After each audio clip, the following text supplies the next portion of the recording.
Bien, amigos, tenemos hoy viernes al ingeniero José Israel Cuello.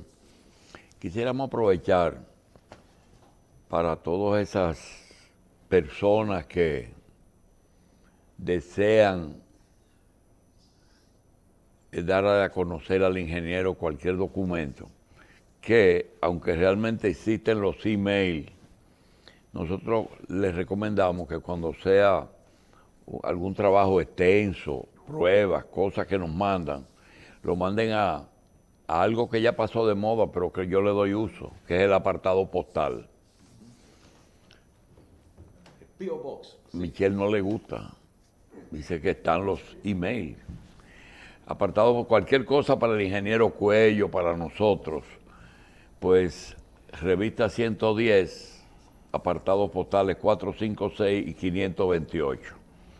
Sobre todo algún material que a veces le mandan al ingeniero Cuello a consecuencia de algún comentario de lo que él hace.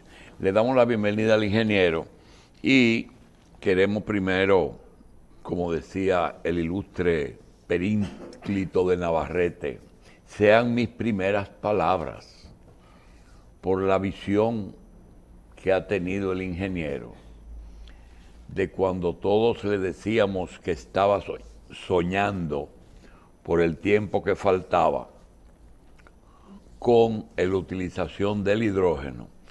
Ya hay vehículos y otros usos que se le está dando a ese combustible. Y cada día aparece más información, sobre todo producida por la situación de la guerra rusa-ucraniana. Vamos entonces primero a felicitar al ingeniero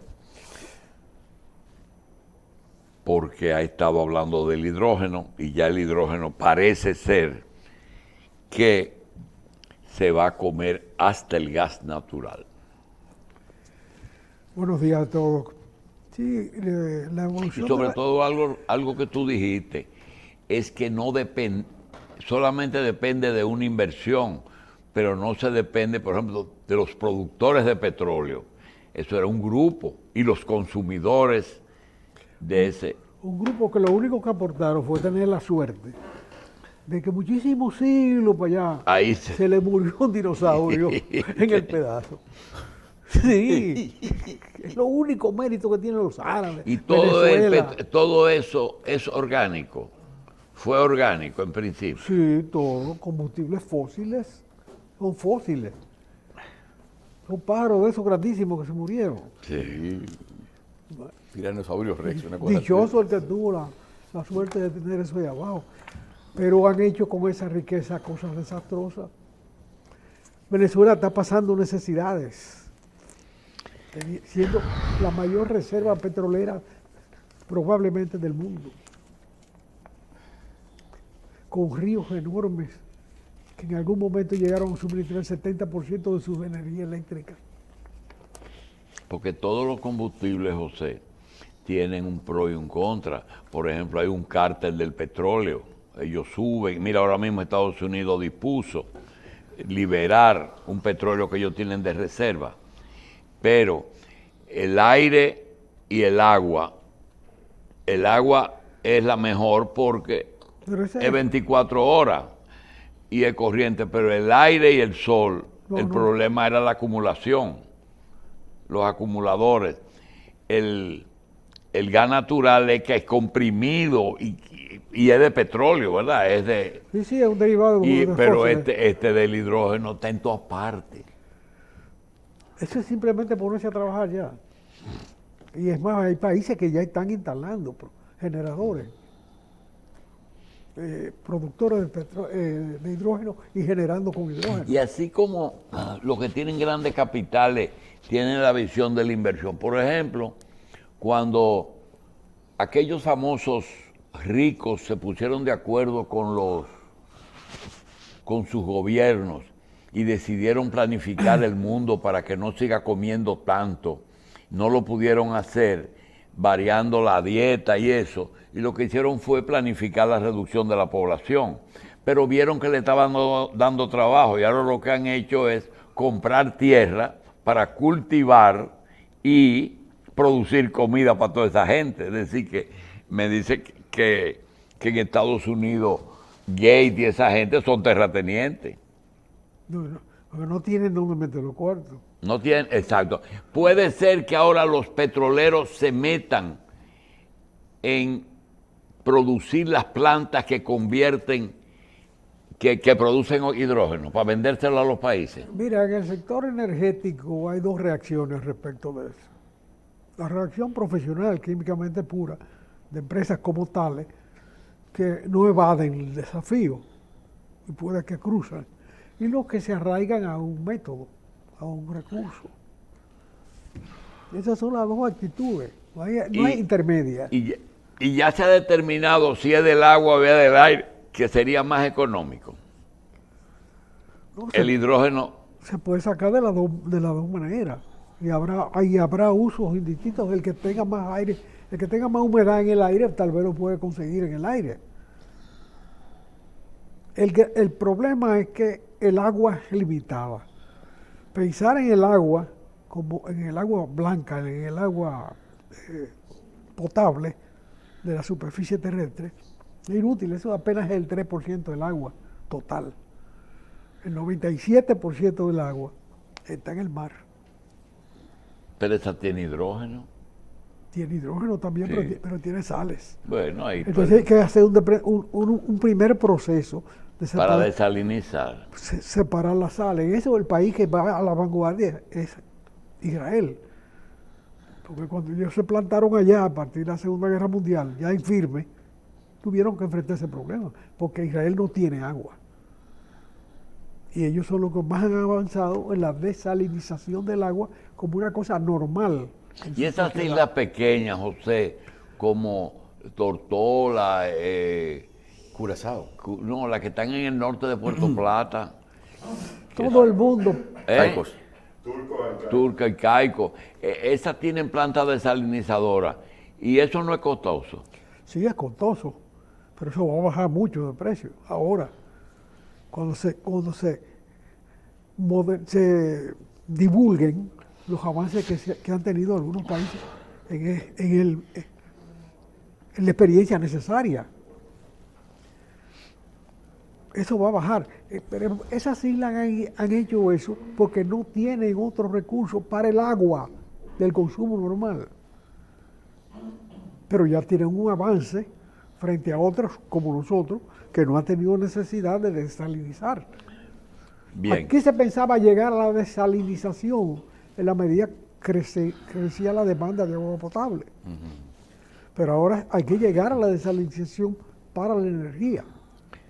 Sí. Ese es un paso intermedio a que estamos obligados, porque pensar en el agua potable del país para la energía es demasiado pedirle. Bien, hay un tema, vamos a seguir hablando de hidrógeno, pero hay un tema que lo voy a traer porque temo que se me olvide. José Israel Cuello no tiene ningún tema que no pueda ni deba tratar. Quizás algunos temas, él dice, por ejemplo, innombrable, que no quiere hablar de eso, pero no es porque no pueda hacerlo, ni porque tenga compromiso. Y hay una llamada, y por la persona que me la hizo, merece responderla. Con respecto a la fiducia, con respecto a la tarifa eléctrica y con respecto a la posición de José Israel. Aquí no es un secreto que José Israel Cuello fue posiblemente, si no el jefe, uno de los dirigentes del PCD. Eso no es un secreto para nadie y él no tiene ningún problema de hablar. Pero la persona me dijo, mira, háblale de la tarifa, porque en el fondo parece que él es neoliberal. Digo, ¿y por qué tú me dices eso?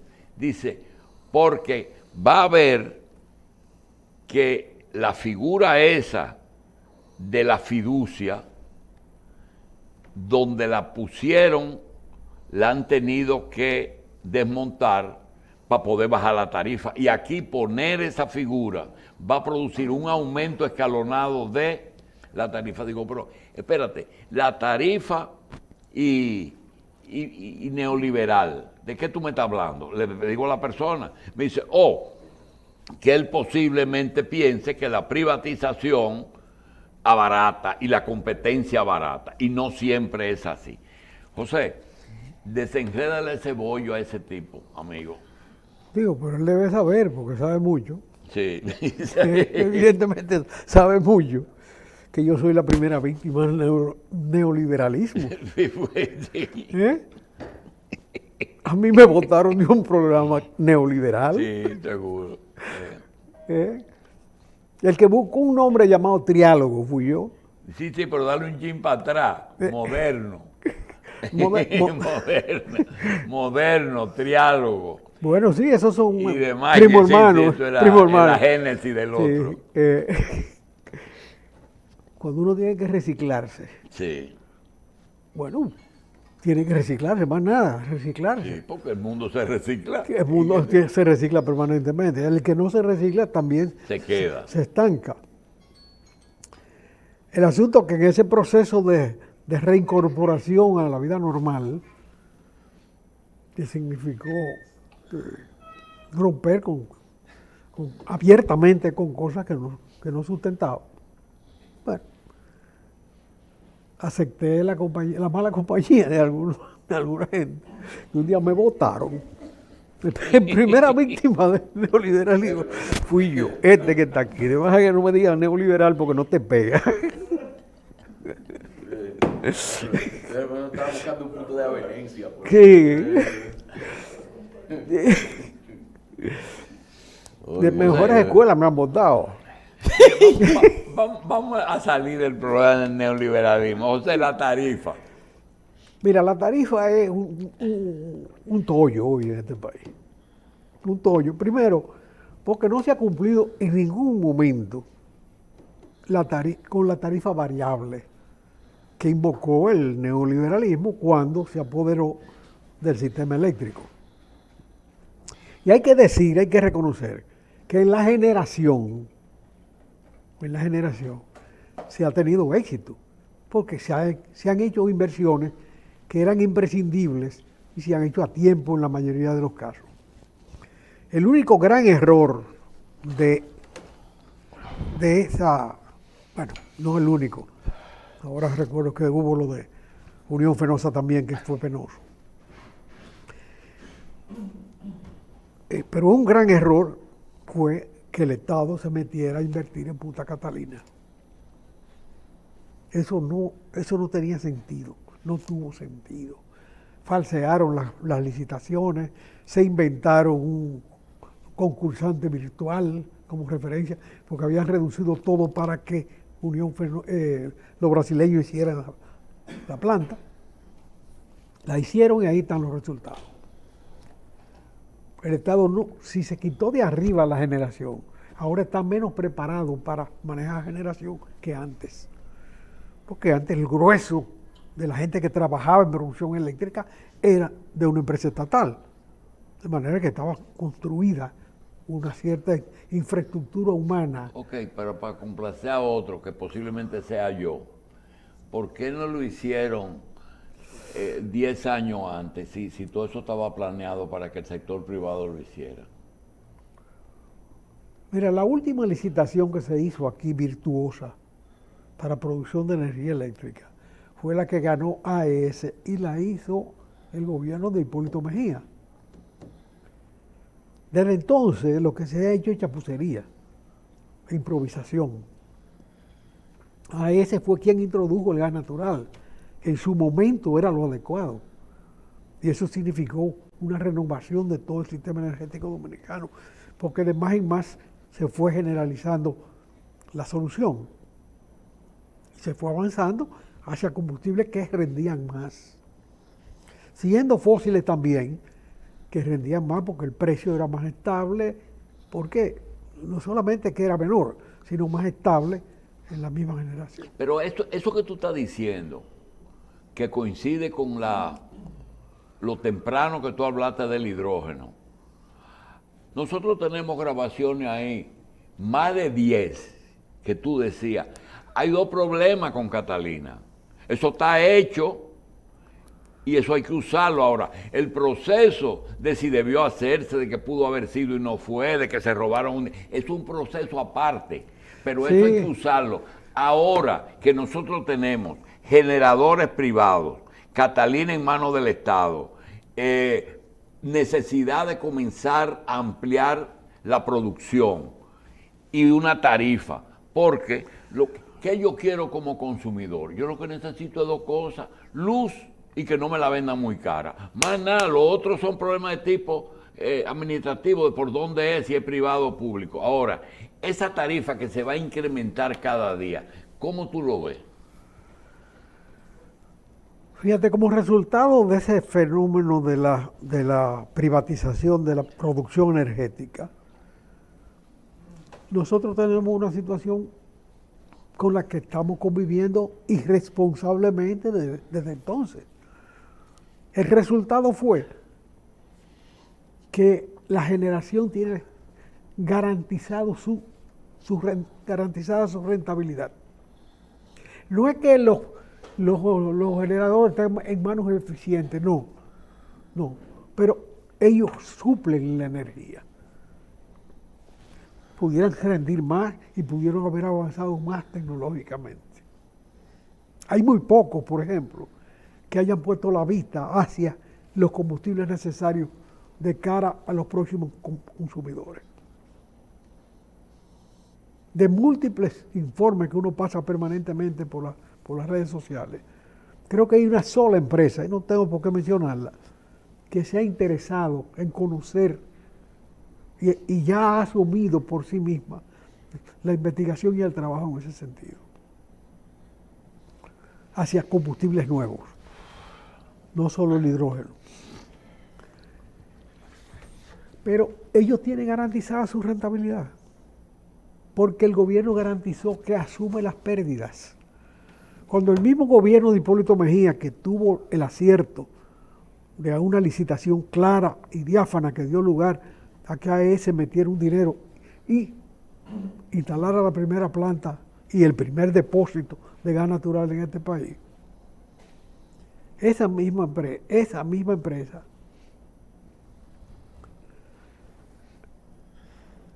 no pudo concursar después en los concursos posteriores, simplemente porque se le hicieron difícil la cosa. Ahora, el mismo gobierno que hizo eso, que hizo esa licitación, es el gobierno que cuando va a España a transar la situación con Unión Fenosa, que había ganado de las 3 empresas distribuidoras, había ganado una, con información privilegiada, porque había sido consultada como empresa por la Corporación de Electricidad para todo el proceso de renovación. Esa devolvió el contrato. No compensó al Estado por desconocimiento de una obligación asumida. Y a partir de ahí el Estado ha sido el único comercializador de la energía. Y hay que decir, de este gobierno, que ya tiene la mitad de su periodo, que ya cumplió 2 años, las pérdidas siguen siendo estables en el sistema de distribución. Entonces, eso indica que no se ha hecho nada en la renovación de los criterios administrativos que deben dar lugar a una eficiencia necesaria. De manera pues que no es un problema de que lo privado es bueno y lo estatal es malo. No. Puede haber buena administración y mala administración. No es que el Estado sea incapaz de administrar bien, yo no sé. Pero en el sistema eléctrico, el Estado asumió las pérdidas. Ese es el resultado de la Pero aquí privatización. hay ejemplos claros. Y eso no es virtuoso pero aquí hay- ni para un neoliberal ni para nadie. Aquí hay ejemplos claros de que si se cuenta, se dice, eso es mentira. Por ejemplo, ¿cómo se cataloga el gobierno de Balaguer? Corrupto, intolerante, etcétera. Sin embargo, el Banco de Reservas de la República Dominicana, en los 12 años de Balaguer, tenía una administración que cuando vino el adesentamiento, la lucha contra la corrupción, no lo han podido igualar ninguna empresa del Estado. Ahí se hacía lo que había que hacer y era una administración estatal. Bueno, el Banco de Reserva tenía una estirpe que Bueno, tú dices que venía del Citibank. no solamente venía del Citibank.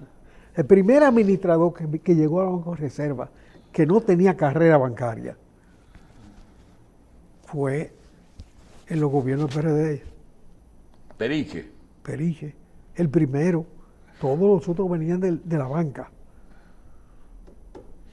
Todos los otros, incluso todavía gente que parecía dominicano de tanto tiempo que tenía aquí, eran puertorriqueños que habían llegado con el Citibank. Y cuando Valdés que Valdés lo buscan del Banco Central. Valdés tenía carrera bancaria, Sí, pero tenía. Valdés fue después de Periche. Sí, fue después de Periche. Sí, pero Valdés tenía carrera del Banco Central, Periche no tenía carrera en el Banco Central.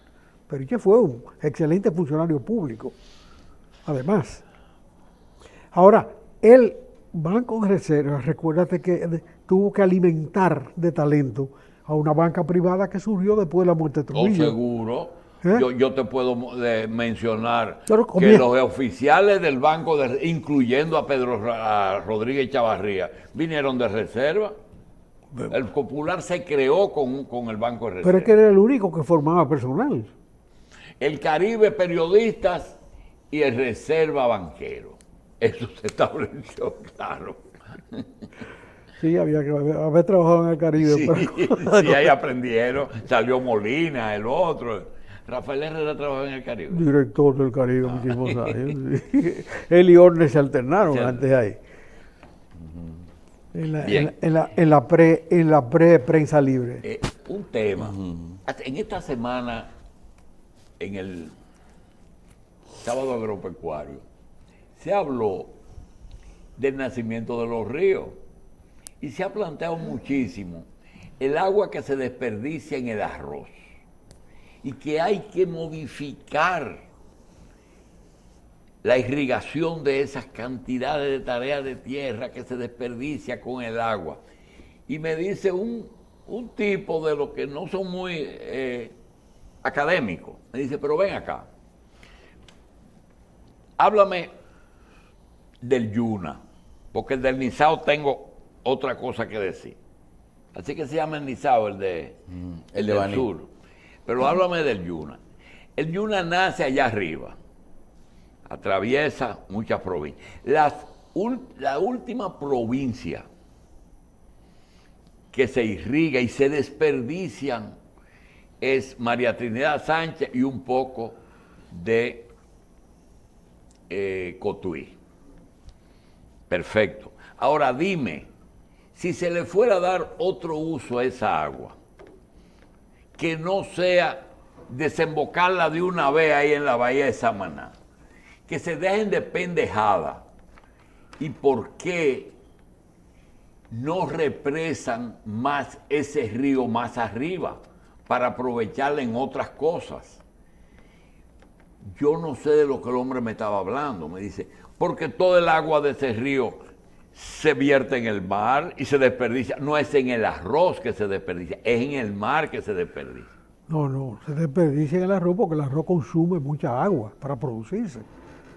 Antes de llegar ahí, el agua puede tener otros usos. Esas tierras sembradas de piña, por ejemplo, dejaban más dinero. Para decirlo, con un cultivo sencillo. Pero mucho más dinero. El arroz tiene un alto costo de consumo de agua.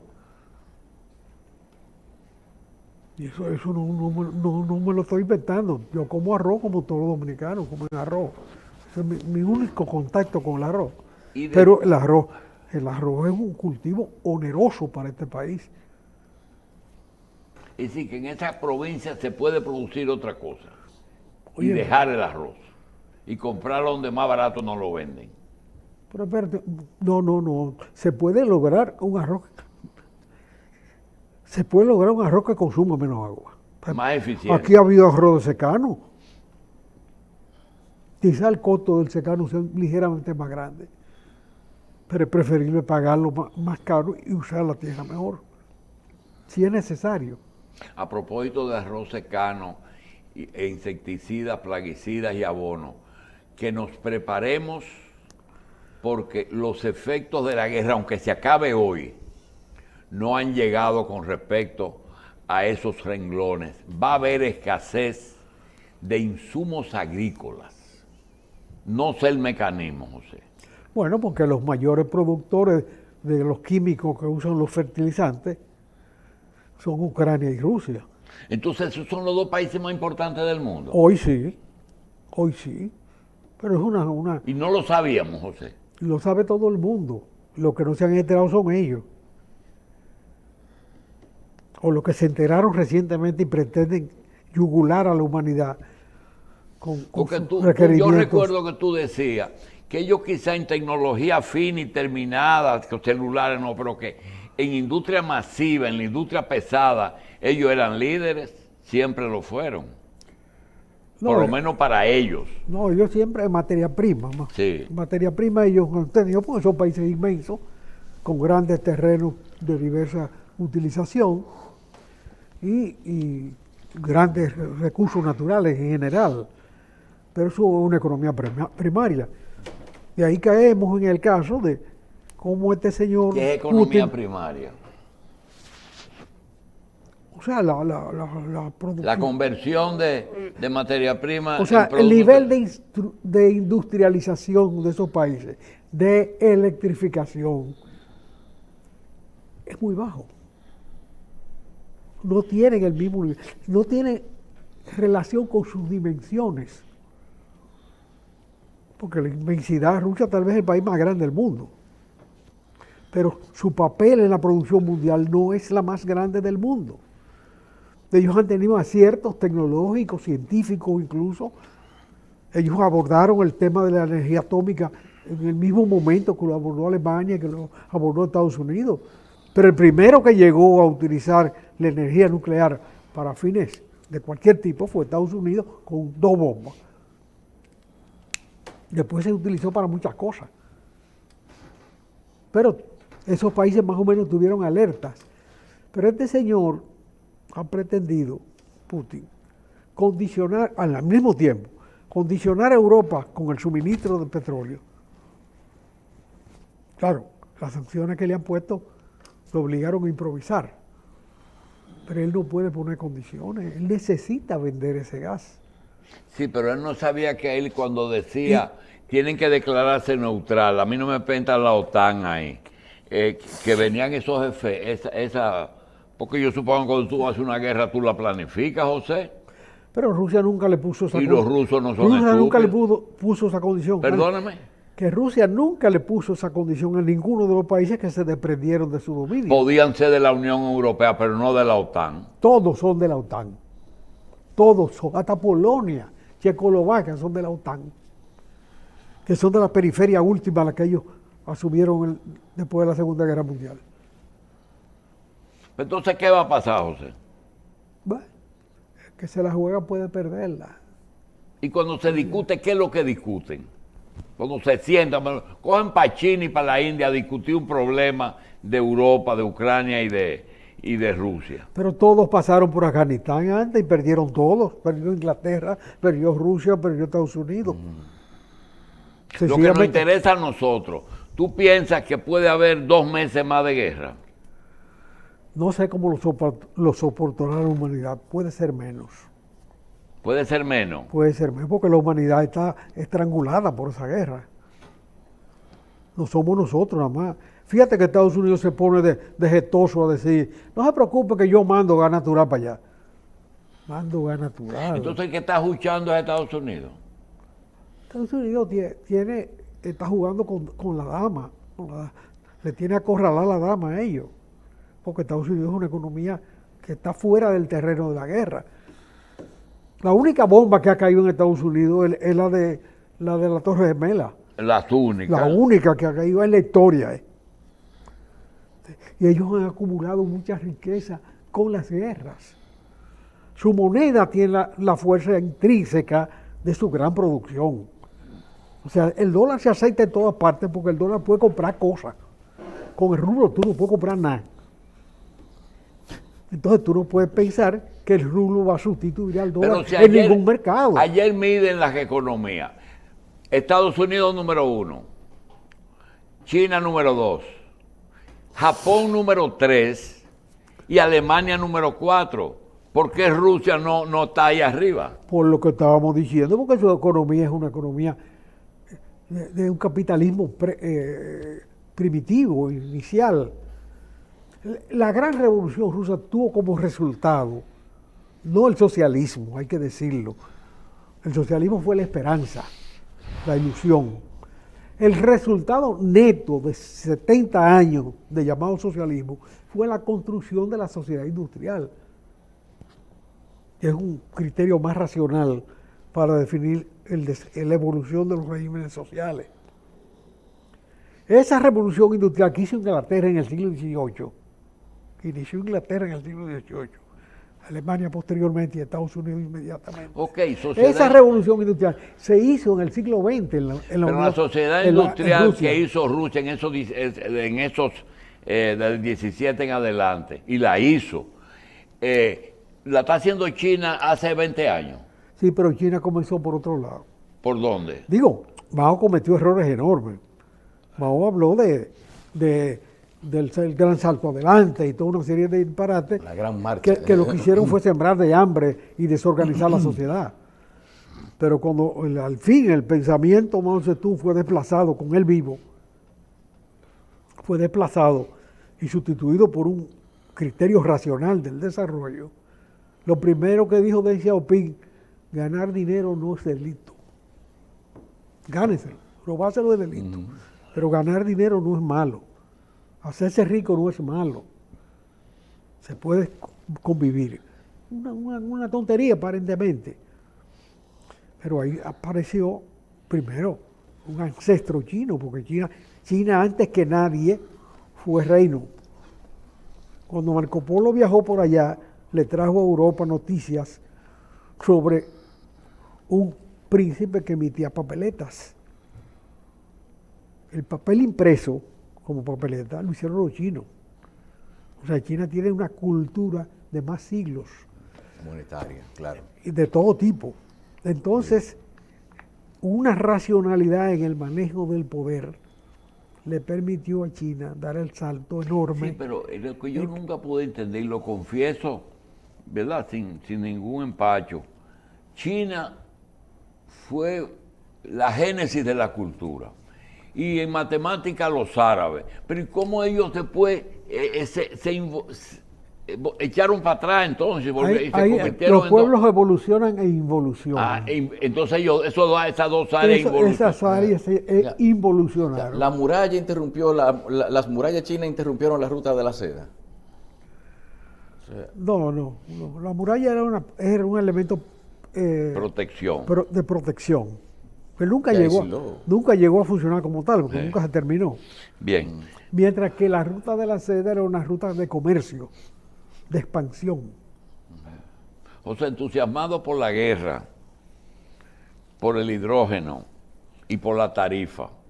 De esas tres cosas se nos queda algo. No, la tarifa, yo voy a decir lo siguiente. La tarifa tiene varios componentes que la autoridad energética del país debe tener en cuenta. No se ha corregido la ineficiencia de las distribuidoras. No se puede simular un error amparado en un criterio de crisis universal que existe. O sea, lo que impone la crisis universal es una cosa y lo que impone la eficiencia en la distribución es otra cosa. Cuando uno ve la estadística del comportamiento de la distribución. Hay más empleados que antes. La grosería de ciertos salarios es inexplicable. ¿Cómo es posible que usted siga premiando a un administrador con 600,000 pesos mensuales de sueldo cuando no se modifica el rendimiento del aparato que administra? Hoy hay una noticia que no tiene nada que ver con eso en el periódico. El Citibank en el país cambia el administrador. Viene uno de Perú. Parece nada. Pero antes de ayer salieron los estados financieros del Citibank al término del año pasado con una pérdida monstruosa del Citibank local. Monstruosa. Es posible que el saneamiento de la empresa obligara a tirar a pérdida muchísimos negocios malos. Pero ¿durante cuántos años se hicieron esos negocios malos metódicamente para acumular 600 millones de dólares de pérdida? Esa es una cosa también que pasa con los bancos. Nosotros tuvimos la experiencia de un banco que llegó a tener 55,000 millones de operaciones que la superintendencia no se dio cuenta. Entonces, cuando tú entrevistas a alguien y te dice, no, es que habían 2 contabilidades, ni siquiera tuvieron en 20 años o en 15 años la habilidad de descubrir la doble contabilidad, la descubrieron después. Es decir, que eso que uno no se explica, cómo se llega a acumular tantas pérdidas sin saberlo, eso uno no se lo explica. José, nosotros no quisiéramos terminar, miren, realmente hacer programas de televisión es difícil y costoso. Decía el propietario, editor, periodista, director de Renovación, una revista muy buena que había aquí, que cada vez que José escribía un artículo, él perdía un anunciante. Porque cuando José tiene que hacer un comentario, no se fija ni siquiera en lo que le conviene a él, hace su comentario. Entonces hay muchos temas que lo que pasa es que no hay espacio. Me dicen, ¿cuándo es que el ingeniero Cuello va a evaluar este gobierno? Bueno, lo va a evaluar en agosto. ¿En qué? Al mes que viene vamos a hacer un programa y se va a decir todas estas cosas. Ahora, hay otro problema, y yo confieso que eso me lo aprendí de él. Cuando yo saqué Calla Brava, me dijo, tú vas a tener un problema. ¿Cuál es? Dice, tus amigos. Lo más difícil son los amigos. Cuando se pelean los amigos, es un problema más serio. Cuando los amigos de uno tienen conflicto. Y en el día de ayer se publicó, le dijo el ministro de Turismo, que 52,000 reservaciones se perdieron durante el periodo de la guerra. Básicamente ucranianas y rusas, de turistas. Nosotros no sabemos si la posición que asumió el presidente de la República, por recomendación del señor canciller que le dijo, hay que sumarse a Estados Unidos. Efectivamente, el presidente le dijo a Putin que salga de Ucrania, y ahí mismito, apareció una felicitación del gobierno de Estados Unidos al gobierno dominicano. Ahora, nosotros queremos saber si los efectos de allá, como los problemas de allá se reflejan aquí, pero ¿hasta dónde? Por ejemplo, hay un problema de 2 aeropuertos en el este. Supongo que el aeropuerto de Hasuri era el de Trump y el de Rainieri era el de la Clinton. Es uno demócrata y otro republicano. Y luego vino el problema de que si tú haces un aeropuerto, me vas a llevar los pasajeros. Supongo que hay uno de Ucrania y otro de Rusia, y de los 52,000. Y algo que tú tienes ahí.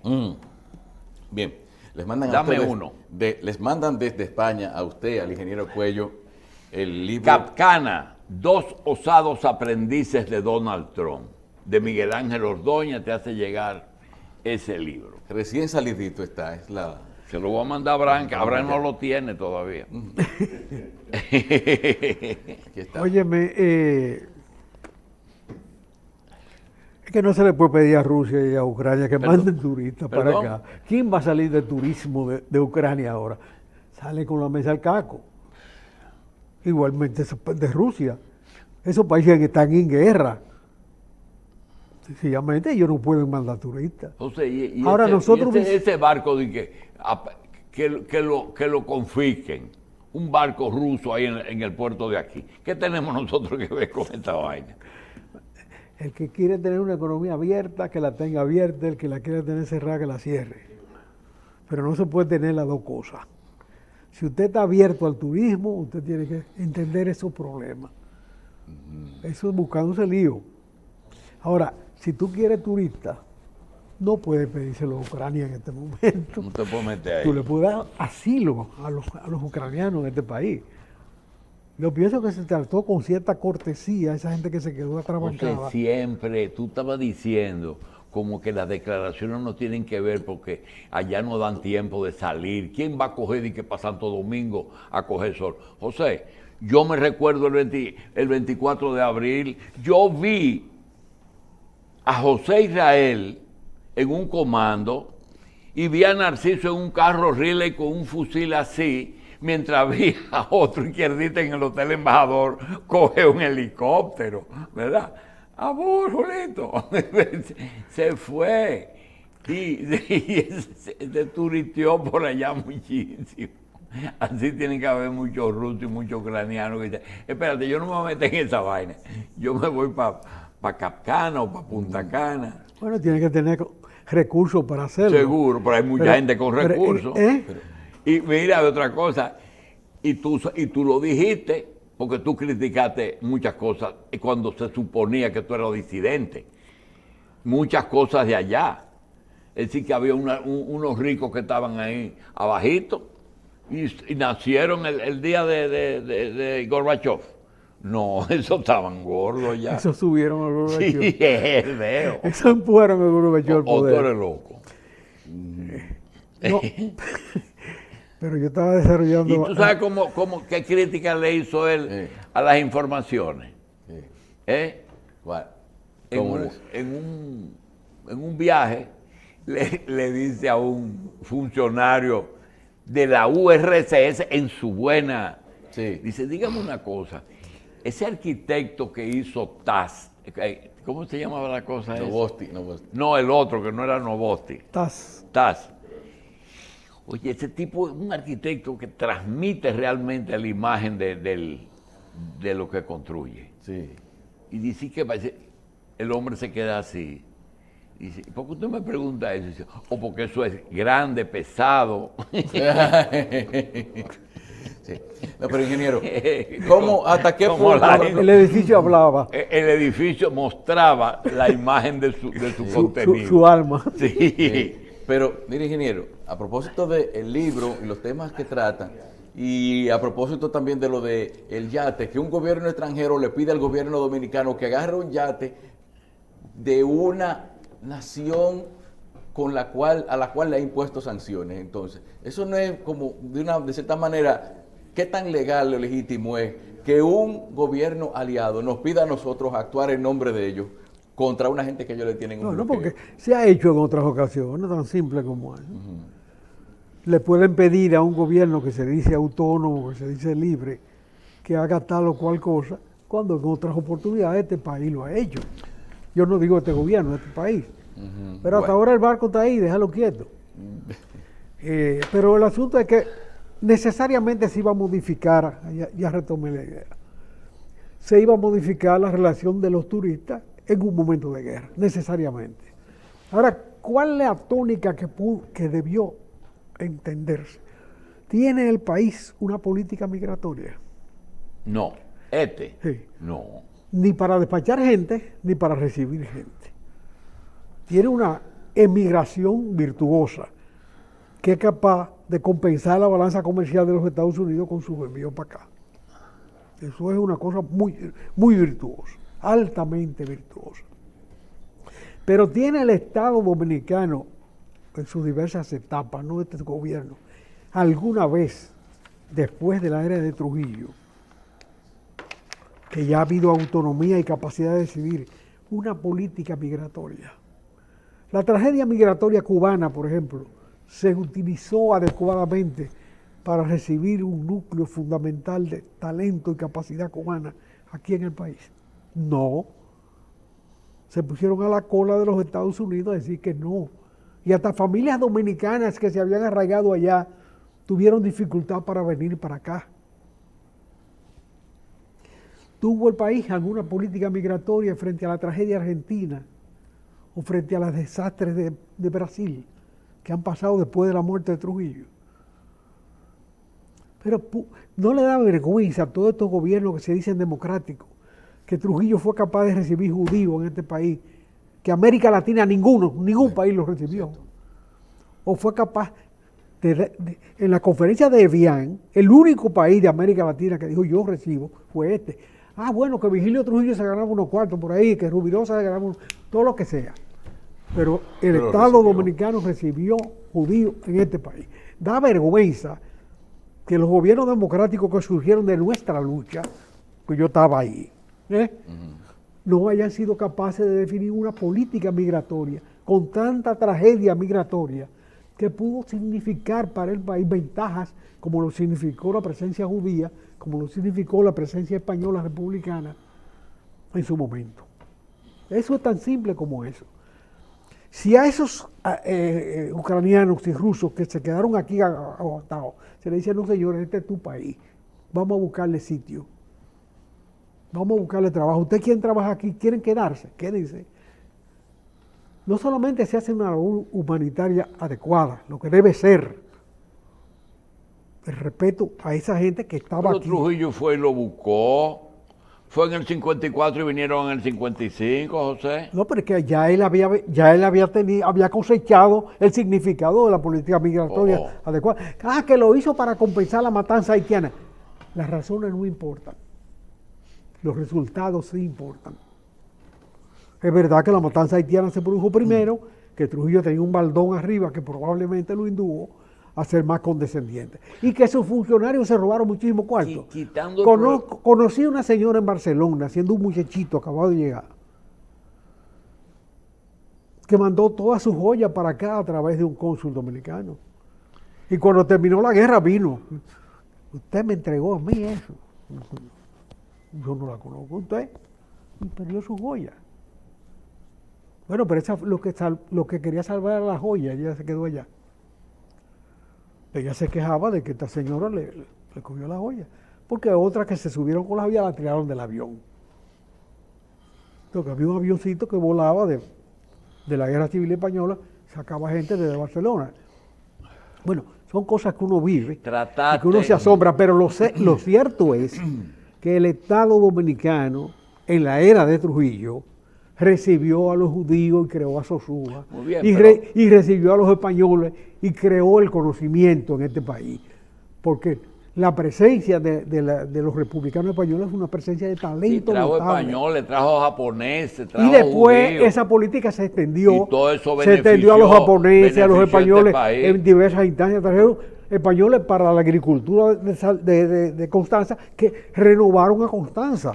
De un sitio de vacaciones para 2 o 3 familias, eso se convirtió en un erial, en una maravilla de producción. Sí, pero mencionaste Estados Unidos. A veces cuando Estados Unidos tú le reclamas injerencia, te dice, espérate, la primera fuente de riqueza de aquí, de divisa de aquí, no es el turismo, es la remesa, es cierto. Y nosotros somos los que tenemos